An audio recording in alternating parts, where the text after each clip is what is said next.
지금 제 손에 버터가 하나 있습니다. 여러분들은 이 버터에 대해서 어떻게 생각하시나요? 한때 미국에서는 의사들이 광고에 나와서 버터 대신에 마가린을 먹으라고 했던 때가 있습니다. 미국 심장협회에서도 씨앗이나 콩에서 화학적 공정을 통해서 추출한 기름을 추천했던 시절도 있고요. 이건 식물성 기름이 동물성 지방보다 건강하다는 논리에서 나온 주장이었습니다.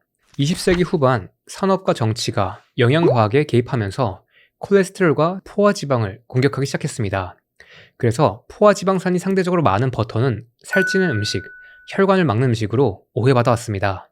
하지만 이것이 과학적으로 타당하지 않다는 증거들이 계속해서 나왔고, 결국에 진짜 문제가 되는 것은 씨앗이나 콩에서 화학적 공정을 통해서 추출한 기름과 경화라고 하는 방식을 통해서 만든 기름이었습니다. 사실 버터는 올리브유와 함께 인류가 오랜 세월 동안 먹어왔던 천연지방 공급원 중 하나였습니다. 혹시 동물성 지방이 나쁘지 않다는 말을 들었을 때 두려움이나 분노 또는 거부감이 든다면, 또는 이와 관련해서 정말 어떤 일이 있었는지를 알고 싶은 분이라면 다음의 책들을 추천합니다. 하나는 지방의 역설이고요. 다른 하나는 식물성 기름의 배신입니다. 여기에서 관련한 역사나 배경에 대해서 상세하게 설명되어 있으니까 참고 바랍니다. 저는 버터가 줄 수 있는 영양적인 이점과 건강상의 효능이 충분히 존재하다고 판단합니다. 그렇기 때문에 적절하게 먹는 것은 괜찮다고 봐요. 하지만 그렇다고 해서 모든 사람들이 버터를 많이 먹어야 한다고 생각하지는 않습니다. 그래서 오늘은 이 버터에 대해서 자세하게 이야기해 보겠습니다. 오늘은 이 버터가 어떤 물질이며 어떤 효과를 갖고 있는지, 어떤 분들이 이 버터를 통해서 효과를 볼 수 있으며 반대로 어떤 사람들이 조심해야 하는지, 마지막으로는 시중에 있는 버터 리스트를 정리한 것을 바탕으로 좋은 버터를 고르는 방법에 대해서 나눠드리겠습니다. 영상을 시작하기에 앞서서 구독과 좋아요, 알람 설정 눌러주시고 시작하겠습니다. 저는 건강 정보를 전달하는 크리에이터 최겸입니다. 버터는 약 80% 이상의 지방, 15% 정도의 수분, 그리고 소량의 단백질과 미량의 유당으로 구성되어 있습니다. 버터를 포화지방 덩어리로만 생각하시는 분들이 많은데요. 버터의 지방산 구성을 보면 대략적으로 포화지방이 65%, 단일 불포화지방산이 30%, 다불포화지방산은 5% 내외입니다. 일단 무조건 포화지방이 나쁘다고 생각하시는 분들을 위해서 한 가지 생각할 거리를 드리겠습니다. 우리가 먹는 모든 지방 공급원 물질에는 포화지방산, 불포화지방산이 모두 들어있습니다. 식물성 기름에도 포화지방산이 들어있고요. 반대로 동물성 기름에도 불포화지방산이 들어있습니다. 그렇기 때문에 식물성 기름이 곧 불포화지방산이고 동물성 기름은 포화지방산이다, 이런 공식은 과학적으로 타당하지 않습니다. 단지 그 구성 비율에 차이가 있을 뿐이에요. 그리고 버터에는 부티르산과 카프산과 같은 단세 또는 중세 지방산이 들어있습니다. 이런 지방산들은 장 점막의 건강을 개선하거나 에너지 대사를 끌어올리는 데 기여할 수 있습니다. 건강한 방식으로 자란 소액에서 얻은 천연버터는 지용성 비타민의 좋은 공급원이기도 합니다. 여기에는 비타민 A가 특히 풍부하고요. 비타민 D, E, K2가 소량 들어있습니다. 그 외에도 공액 리놀레산, 콜린, 소량의 셀레늄도 들어있고요. 결론적으로 버터는 단순한 포화지방 덩어리가 아니라 에너지 안정성과 흡수를 돕는 기능성 지방이라고 볼 수 있습니다. 구독자분들의 이야기를 들어보면 다른 지방과 다르게 버터를 먹었을 때 특히 포만감이 좋고 식욕이 안정화되었다는 후기가 많았습니다. 특히 생리 주기를 중심으로 호르몬과 식욕이 불안정한 분들이나 고강도의 다이어트를 반복해서 대사가 많이 떨어졌던 여성분들에게서요. 이런 분들께서는 버터를 충분히 먹었을 때 몸이 좋아졌다는 얘기를 많이 하시는데요. 그 대표적인 이유는 두 가지로 보입니다. 첫 번째는 혈당을 자극하지 않으면서도 몸에 부족했던 지방산을 충분히 공급한 거예요. 두 번째는 결핍되어 있던 미량 영양소를 버터를 통해서 충분히 보충한 겁니다. 그래서 다음과 같은 분들에게는 버터가 특히 도움이 될 수 있습니다. 첫 번째는 식욕이 불안정한 분들입니다. 오전에 식욕이 계속 땡기고 점심 전에도 허기가 크게 느껴지고 오후에도 자꾸 무언가를 먹게 되는 분들입니다. 이런 분들은 공복이나 첫 식사 때 지방을 넣어서 인슐린을 크게 건드리지 않으면서 포만감을 확보하는 접근으로 이 버터를 사용할 수 있습니다. 두 번째는 에너지 레벨이 불안정한 분들입니다. 식후에 졸리고 오후에 무기력하거나 에너지가 없어서 커피로 버티는 패턴이 반복되는 분들입니다. 이분들은 지방을 주 연료 쓰는 쪽으로 방향을 돌리면 에너지와 감정의 기복이 감소할 수 있습니다. 세 번째는 다이어트를 많이 해서 대사가 저하된 여성입니다. 적게 먹으면서 버티는 다이어트를 오랫동안 반복하면 몸은 에너지를 아끼는 방향으로 작용하면서 대사가 떨어집니다. 이런 분들은 기버터와 같은 순수한 지방 형태로 아주 소량부터 시작을 해서 에너지와 식욕이 어떻게 바뀌는지를 관찰했을 때 좋은 변화를 보기도 합니다. 네 번째는 지용성 비타민이 부족한 분들입니다. 지용성 비타민인 비타민 A, D, E, K는 지방과 함께 먹을 때 흡수가 더 유리합니다. 그래서 지방이 너무 부족한 분들에게는 이 버터가 하나의 도구가 될 수 있습니다.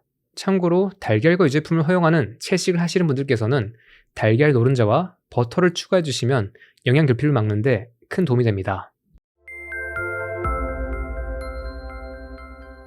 천연 버터는 일반적으로 많은 사람들에게 문제가 없고요. 도움이 된다고 볼 수 있습니다. 하지만 모든 사람들에게 무조건 권할 수는 없다고 봐요. 저는 버터 섭취를 조심해야 되는 경우를 두 그룹으로 나눕니다. 첫 번째는 지질대사 위험이 높은 경우입니다. 많은 분들께서 심혈관 건강을 체크할 때 LDL 콜레스테롤 수치만 보고 문제가 있는지 판단할 겁니다. 이 LDL 콜레스테롤 수치만 보고는 결론을 내릴 수 없습니다. 여기에 더해서 아포지단백질 B, 호모시스테인, LP 소문자 A, 아포A1, 염증 수치와 같은 지표들을 같이 봐야지 심혈관 건강과 지질대사가 어떤지를 정확하게 볼 수 있어요.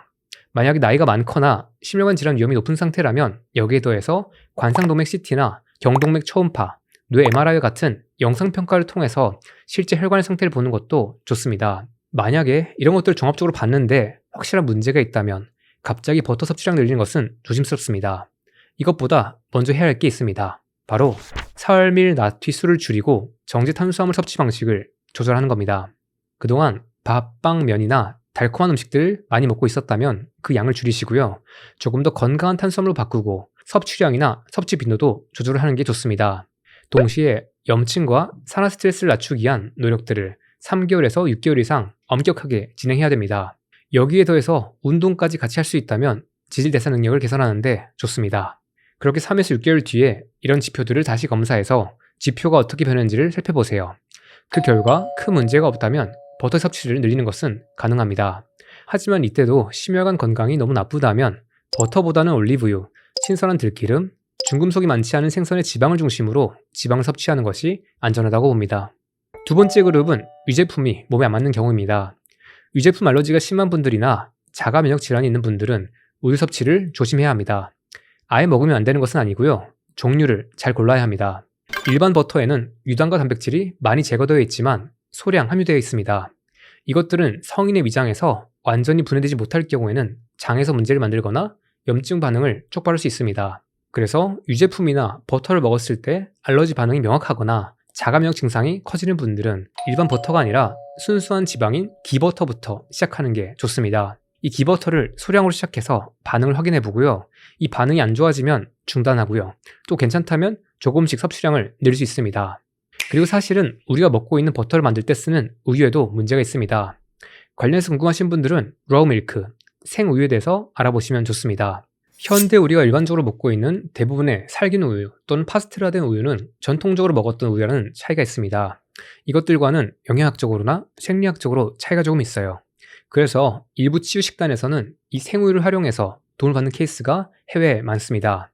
다만 한국에서는 살균을 하지 않은 우유는 유통이 불법이라서 조심스럽기 때문에 여러분들께서 각자 알아보시는 게 좋을 것 같습니다. 많은 현대인이 버터를 먹을 때 놓치는 게 있습니다. 어떤 맥락에서 무엇과 먹느냐입니다. 우리는 보통 버터를 어떻게 먹을까요? 빵, 과자 또는 설탕이 들어간 잼과 함께 먹습니다. 이런 음식들과 버터를 같이 먹으면 버터의 효과를 누리는 게 어려워집니다. 정제 탄수화물과 설탕과 같은 이런 것들을 버터와 같이 먹으면 혈액 속에서 인슐린이 많이 나옵니다. 이렇게 몸에서 인슐린 수치가 높아져 있으면 지방 대사가 어려워져요. 이는 CPT1이라고 하는 지방을 운반하는 효소가 억제되고 지방 분해 효소들이 억제되는 것 때문에 발생하는 문제입니다. 그러면 음식에 있는 지방이나 몸에 있던 지방이 태워지지 못하고 저장하는 모드로 들어갑니다. 그렇기 때문에 버터와 같은 지방질의 음식은 탄수화물이 많지 않은 음식이나 클린한 음식과 먹는 게 좋습니다. 대표적으로 달걀, 해산물, 고기, 비전분성 채소, 곡물 요리와 같은 것들이요. 이런 음식과 함께 버터를 먹으면 포만감을 제대로 느낄 수 있습니다. 몸에서 잘 흡수되고요. 반면 버터를 일반 밀가루빵에 발라서 먹거나 잼과 같은 단 음식과 함께 먹거나 사흘밀 나트류가 있는 음식과 같이 먹으면 쾌락 중추가 너무 흥분되고요. 지방 대사도 억제되기 때문에 포만감을 제대로 주지 못하는 문제가 있습니다. 이렇게 모든 음식은 어떤 맥락에서 어떤 조합을 먹느냐가 매우 중요합니다. 지금부터는 버터를 고르는 방법에 대해서 이야기해 보겠습니다. 시중에는 버터라고 쓰여 있지만 실제로는 버터가 아닌 제품이 꽤 많습니다. 진짜 버터와 가짜 버터를 구분하기 위해선 제품명이 아니라 원재료 목록을 봐야 합니다. 원재료 목록에 유크림만 있거나 그 외에 소금이나 젖산균 정도로 단순하고 짧게 끝난다면 괜찮은 버터입니다. 그런데 여기에 식물성 유지, 대두유, 경화유, 쇼트닝과 같은 단어가 보이면 이건 진짜 버터가 아니라 유사 버터에 가깝습니다. 대표적인 예시를 실제로 보여드리겠습니다. 첫 번째는 오뚜기 버터 후레쉬입니다. 전체 원료의 40%가 우유와 야자 경화유이고 20%가 가공 버터입니다. 여기에 대두유, 유화제, 버터 향, 식물성 유지 같은 성분이 더 들어갑니다. 이건 버터가 아니라 버터 맛이 나는 가공된 기름이라고 하는 게 맞습니다. 전혀 후레쉬하지 않아요. 두 번째는 설우유 아침의 버터입니다. 여기에서 문제가 되는 성분은 야자 경화유, 대두유, 팜 경화유, 쇼트닝입니다.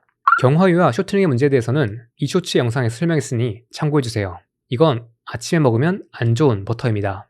세 번째는 남양의 드빈치 버터입니다. 저도 10년 전 이 식단을 처음 시작했을 때 이 버터를 먹은 적이 있었습니다. 이 제품 성분을 볼 때 헷갈린 지점이 있어요. 바로 가공 버터 99.66%라는 표기입니다. 이게 마치 우유가 99% 들어간 것처럼 느껴지게 만들 수 있으니까요.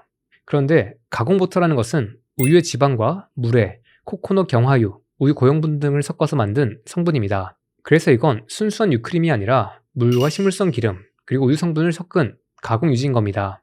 이런 제품들은 가공 버터라기보다는 유사 버터라고 부르는 게 더 적절할 것 같습니다.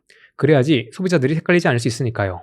참고로 프랑스에서는 유지방 함량이 82% 이상이고 원유로 만들어진 것만을 보통의 버터라고 부를 수 있습니다. 한국에서도 최소한 이런 제품들이 실제 버터가 아니라고 알 수 있게 해야 한다고 저는 생각합니다. 이제부터 버터를 고르실 때는 제품명을 보지 마시고 라벨을 보시면서 식물성 유지, 경화유, 쇼트닝 같은 것들이 들어있는지 보시길 바랍니다. 혹시나 너무 헷갈린다면 그냥 가공 버터 자체를 피하는 것도 가능합니다. 그렇다면 진짜 버터는 어떤 걸 고르면 될까요? 진짜 버터는 크게 세 가지로 정리할 수 있습니다. 천연 버터, 발효 버터, 기버터입니다. 천연 버터의 기본은 유크림입니다. 우유에서 얻은 지방 성분이에요.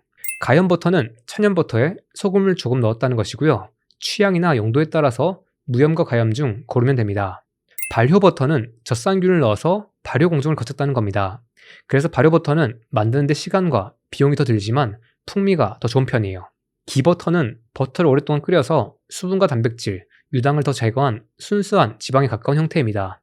기버터는 특히 유제품 알러지나 자가 면역 질환이 있거나 장이 약한 분들에게 추천됩니다. 이런 종류의 버터들은 유크림, 소금, 젖산균 외에는 별다른 성분이 들어있지 않습니다. 그러므로 이렇게 성분이 단순한 버터를 고르시는 게 좋은 버터를 고르는 출발점입니다. 만약 여기에서 더 건강한 버터를 찾는다면 방목해서 풀을 먹인 소의 우유로 만든 버터를 찾으면 됩니다. 이런 버터는 풀에서 얻어진 카로티노이드가 더 많아서 색이 더 노란 편입니다. 여기에 더해서 유기농 인증이나 청정한 지역에서 만들어졌다면 더욱더 좋고요. 여기에서 더 나아간다면 베타카제인 A1 단백질이 아니라 A2 단백질이 들어있는 소의 우유로 만든 버터가 있다면 더욱 좋습니다. 하지만 여기에 대해선 저도 아직 정보가 모자랍니다. 혹시나 A2 밀크로 만든 버터에 대해서 아시는 분들은 댓글로 알려주세요. 이제부터는 제가 시중의 버터를 가격대별로 정리한 결과를 보겠습니다. 100g을 기준으로 가격대를 나누는데요. 1000원대, 2000원대, 3000원대, 4000원대 또는 그 이상의 제품들을 분류할 수 있었습니다. 이렇게 시중에 있는 버터들을 정리하면서 발견한 사실이 하나 있는데요. 쿠팡과 다른 쇼핑몰에 동시에 입점된 버터들은 대체로 쿠팡에 있을 때 더 저렴했다는 겁니다. 다만 요즘에 쿠팡에서 이 개인정보 유출 관련 문제가 있기 때문에 논란이 조금 있습니다. 그래서 저는 정보만 전달하고요. 선택은 여러분들에게 맡기겠습니다. 먼저 100g 기준 1000원대로 가성비가 좋은 제품들입니다. 이 구간에서 평가가 괜찮은 제품은 앵커버터, 그라스랜드 버터, 웨스트골드 버터입니다. 이 중에서 웨스트골드 버터와 앵커버터는 목초우의 우유로 만든 제품이라서 추천할 만합니다. 앵커버터는 가성비가 좋은 뉴질랜드 버터입니다. 특징이 강하진 않지만 깔끔하고 무난한 편이에요. 앵커버터는 향이나 풍미가 강하진 않아서 그냥 먹기에는 약간 밋밋하다고 볼 수도 있습니다. 하지만 베이킹이나 요리에 쓰였을 때는 안정적으로 받쳐주기 때문에 제빵을 하거나 요리하시는 분들이 많이 쓰는 걸로 알고 있습니다. 그라스랜드의 버터도 가성비가 좋은데요. 색상이나 풍미가 앵커와 비슷하거나 다소 약한 편이라고 평가받습니다. 웨스트 골드 버터는 제가 발리에 있을 때 마트에서 가장 저렴한 편이라서 자주 먹었던 버터입니다. 이것도 가성비가 좋아요. 다음은 100g당 2,000원대 제품들입니다. 일단 여기에서 눈에 띄는 건 설우유의 무염 버터입니다. 설우유의 버터는 국내 제품이고 접근성이 좋다는 장점이 있지만 목초 제품이 아니고 맛도 강한 편은 아닙니다. 그런데 가격은 은근히 비싸요. 그래서 저는 국내 여행을 하다가 버터가 없어서 당장 동네에 있는 마트에서 사야 하는 상황이 아니라면 굳이 이걸 사진 않습니다. 게다가 요즘에는 동네 마트에도 해외 버터들이 좋은 게 들어와 있어서 경쟁력이 많이 떨어지기도 하고요. 알라 무염 버터는 덴마크의 발효 버터로 고소하고 담백한 맛이 특징입니다. 그리고 프랑스의 버터인 페이장 브레통 버터와 엘르앤비르 버터도 특유의 풍미가 굉장히 좋습니다. 페이장 브레통의 무염 버터는 파란색 포장지에 담겨 있고 가염 버터는 빨간색 포장지에 담겨 있습니다. 페이장 버터는 포션으로 소분된 게 있어서 이게 휴대용으로 쓰기도 좋습니다. 이제는 100g에 3,000원에서 4,000원대 구간입니다. 여기에서는 시중에서 맛있다고 고평가를 받는 제품들이 등장하기 시작합니다. 대표적으로는 레스큐어, 루어팍, 애슐레, 이즈니, 프레지덩 등이 있습니다. 이 중에서 저는 개인적으로 애슐레와 루어팍, 이즈니가 맛있다고 생각합니다. 프레지덩의 버터는 풍미가 상대적으로 약하고요. 산미가 더 느껴진다는 특징이 있습니다. 이것도 취향에 따라서 좋아하시는 분들이 있어요. 그 이상의 가격대는 사실 맛과 취향에 따라서 선택하는 영역입니다. 여기에는 라콩비에트와 같은 제품이 있습니다. 라콩비에트는 질감이 부드럽고 다른 버터보다 지방스러운 느낌이 강합니다. 라콩비에트 버터는 15g씩 소분 포장되어 있어서 휴대하기가 좋습니다. 그리고 가염 제품이라서 간식이 먹고 싶거나 에너지가 떨어질 때 그냥 베어서 먹기에도 좋아요. 그런데 이 제품에 단점이 있습니다. 가격이 너무 비싸요. 하지만 생각해보면 우리가 밖에서 나쁜 과자나 간식을 먹는 것과 비교하면 하나에 1,300원짜리 버터를 먹는 게 그렇게 비싼 게 아닐 수도 있습니다. 우리가 커피가 3,000원에서 4,000원인데 쉽게 사 먹잖아요. 그러니까 이걸 통해서 우리가 어떤 간식을 해결할 수 있다면 그리 나쁘지 않은 가격일 수도 있습니다. 그리고 대표적인 기버터 제품에는 오가닉 밸리 유기농 기버터, 퓨어 인디언 푸드의 유기농 기버터, 기이지 유기농 기버터, 마야 항아리의 기버터가 있습니다. 오가닉 밸리와 퓨어 인디언 푸드는 목초 원유를 사용하고요. 유기농 인증까지 있다는 장점이 있습니다. 마야 항아리는 목초 오이로 만든 앵커 버터를 기반으로 국내에서 만든 제품입니다. 기이지는 유기농이면서도 고소한 맛이 매력적이라는 평가가 있습니다. 이 기버터들은 좀 풍미가 강하기 때문에 각자 하나씩 써보면서 자신의 입맛과 소화 반응에 맞는 것을 고르시는 게 좋을 것 같습니다. 특히 이런 기버터는 인도에서는 약처럼 먹기도 하고 일상에서 굉장히 많이 사용합니다. 이 기버터에는 단백질과 유당이 제거되어 있기 때문에 발연점이 높다는 장점도 있어요. 그래서 가열을 한 요리에 쓰기에도 좋습니다. 이제부터는 버터를 어떻게 먹으면 좋을지에 대해서 이야기해 보겠습니다. 저는 일단 버터를 우리가 억지로 퍼먹을 이유는 없다고 봅니다. 모든 음식이 그렇듯이 자신의 입과 몸에 맞을 때 과하지 않게 먹는 게 기본이에요. 특히 지방의 소화나 대사가 잘 안 되는 분들은 이걸 더 먹을 필요는 없다고 봅니다. 버터는 달걀이나 해산물 요리에 특히 잘 어울립니다. 고기나 채소를 볶을 때 마무리하면서 넣어도 조미료 없이도 풍미를 높일 수 있는 방법이 되고요. 커피에 소금과 버터 등의 지방을 블렌딩해서 마시는 방탄커피도 괜찮은 선택지입니다. 다만 커피를 조심하시는 분들은 디카페인 커피로 방탄커피를 만들어 드시거나 또는 이런 커피 대신에 레몬버터티를 드셔보시는 것도 좋습니다. 레몬버터티 레시피는 에리님께서 제게 알려주신 건데요. 들어간 게 별로 없지만 의외로 맛있습니다. 여기에는 따뜻한 물, 버터, 소금, 레몬즙이 들어가는데요. 이걸 아침에 공복에 마시면 몸이 따뜻해지고 에너지 레벨이 올라가는 것을 느낄 수 있습니다. 식욕이 불안정하거나 입이 심심할 때 또는 식후에 음료를 마시고 싶을 때 마시는 것도 좋아요. 그리고 어떤 분들은 공복이나 또는 첫 식사를 하기 전에 생버터 10g 정도에 소금 한 꼬집을 뿌려서 먹거나 가염 버터를 생으로 드시면서 효과를 본 분들이 있습니다. 특히 생리 전에 식욕이 불안정한 여자분들께서는 이렇게 했을 때 식욕이 안정화되고 피부가 좋아졌다는 효과를 얘기한 적이 있었습니다. 다만 기름진 것을 잘 못 드시거나 지방 소화가 잘 안 되는 분들 또는 오랜 세월 동안 지방을 많이 안 먹고 탄수화물 위주로 먹어서 지방 대사가 잘 안 되는 나이가 있는 분들은 이렇게 하는 게 조심스럽습니다. 어떤 음식이든 몸에서 제대로 처리하지 못하면 독이 될 수 있기 때문입니다. 마지막으로 버터를 먹을 때 가장 중요한 원칙은 버터를 나쁜 음식과 섞어 먹지 않는 겁니다. 아무리 버터 자체에 문제가 없다고 해도 이걸 나쁜 음식과 함께 먹거나 과한 탄수화물과 같이 먹으면 처리되지 못하고 쌓이는 지방이 될 수도 있습니다. 오늘의 내용은 여기까지입니다. 시중의 버터를 정리한 리스트를 보는 방법은 아래 고정 댓글에 남겨놓겠습니다. 카카오톡에서 최겸 또는 다이어트 과학자 최겸을 검색하시면 친구 추가를 할 수 있습니다. 그러시면 이 스프레드시트를 볼 수 있는 링크를 받을 수 있게 설정을 해둘게요. 카카오톡 친구 추가를 해두시면 이후에 제가 좋은 제품에 대해서나 좋은 자료를 정리했을 때 카카오톡 메시지로 링크를 보내드리겠습니다. 저희가 만드는 모든 영상은 겸엑스 라이프샵이라고 하는 저희가 운영하는 건강 쇼핑몰의 수익을 통해서 만들어집니다. 겸엑스 라이프샵에는 2025 한국국제 올리브유 대회에서 1등한 올리브유와 블루라이트 차단 안경 블라차를 포함해서 건강한 삶에 필요한 제품들이 있습니다. 이 중에서 필요하신 것이 있다면 구매해 주시면 여러분들의 건강한 생활에도 저희가 콘텐츠를 만드는데도 큰 힘이 됩니다. 오늘의 내용이 도움이 되셨다면 구독과 좋아요, 알림 설정 부탁드리겠습니다. 지금까지 최겸이었습니다. 고맙습니다.